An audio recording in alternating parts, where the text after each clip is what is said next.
Hey guys, it's Carl. I got the chance to look at the brand new Samsung Z Flip 4 and Z Fold 4, the new flippable and foldable devices from Samsung. A little hands-on event in Toronto. I don't have the devices on me right now. I'll be getting them shipped actually at the end of this video probably, but I was super lucky enough to actually unbox one of the units, which I know at these hands-on events, that's typically not the case.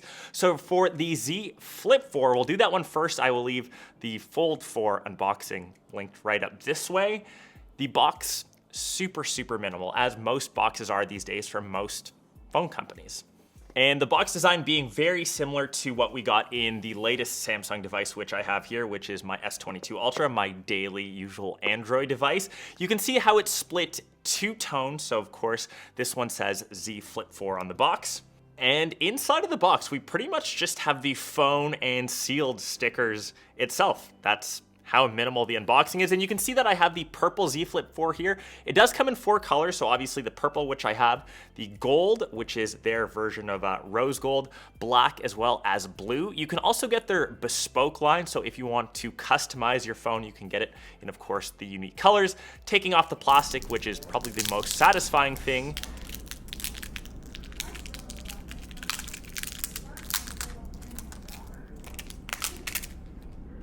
Here is the Flip 4, and to be honest, it looks very similar to the Flip 3, and nothing else is actually in the rest of that side of the box. It's actually all on the cover, where the user manuals, warranty info, cables, which is a USB-C cable, as well as SIM card slot tool, and that is a very minimal unboxing. That's pretty much it. We're powering on the device for the very first time.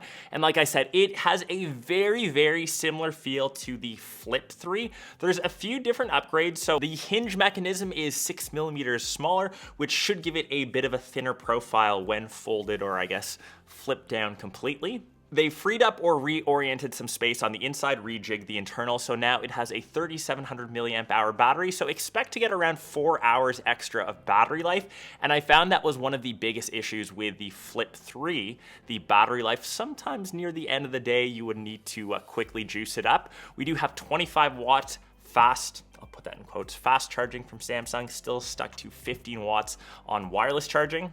Internally, we kind of have a mixed bag for the performance. So we obviously have the latest silicon with the Snapdragon 8 Plus Gen 1 platform, but we only have 8 gigs of RAM, and considering the cost of this device for a flippable phone, it's $1,000 US, around $1,250, $1,300 Canadian. I'll leave the exact pricing listed.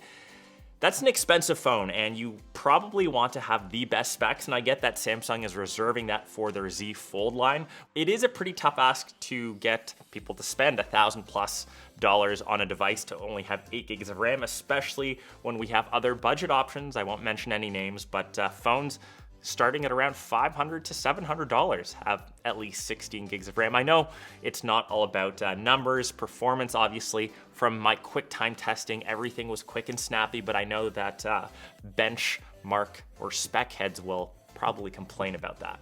And more around the pricing versus, I guess, what you get on the Z Flip 4. So it still has the 2 cameras on the back of the device. So those are the wide as well as ultra wide cameras, both 12 megapixels. I'm not too sure how easy it is to get that third sensor, that telephoto in, especially for that $1,000 price point, especially since we haven't seen too many upgrades.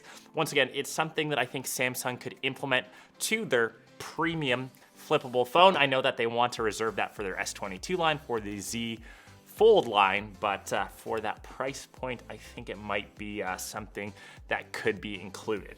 And lastly, on the inside, it has that small little cutout for the 10 megapixel selfie camera. Still doesn't have the under display camera tech as we see, or I guess saw on the Z Fold 3, and it's actually being improved on the Z Fold 4, which we'll get to in the next vid.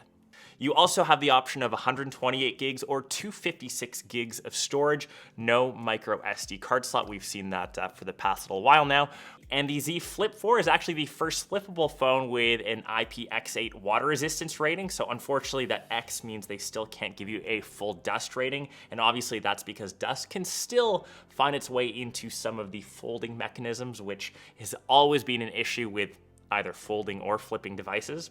And last but not least, for the displays, the cover display on the front, so that's 1.9 inches, that hasn't changed. I do think Samsung could squeak out a slightly larger display. I know that you can scroll through widgets, say control music. I would love to have seen that a tad bit larger at 2.5 inches. And on the inside, 6.7 inch OLED display, 120 hertz. It's great. The folding crease on it, you still can't see it too much. It is most pronounced when you are looking at the phone off angle, but that is pretty much the Z Flip 4.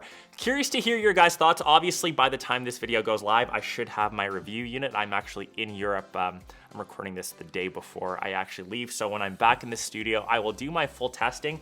Let me know what you guys are interested in seeing, but thought I'd share this super quick unboxing. I know that the Flip series has a very big core of following. I know that they're pretty loyal. I do personally love Flip devices myself, so cool to see an upgrade. I know it looks very similar, so if any of you were waiting for a big refresh or a big change, you will probably sadly have to wait to the Z Flip 5. So anyways, this was this video. If you want to see the Z Fold 4, getting confused between the Flip and the Fold, I will leave that link here. We'll catch you guys in one of my next vids. Peace.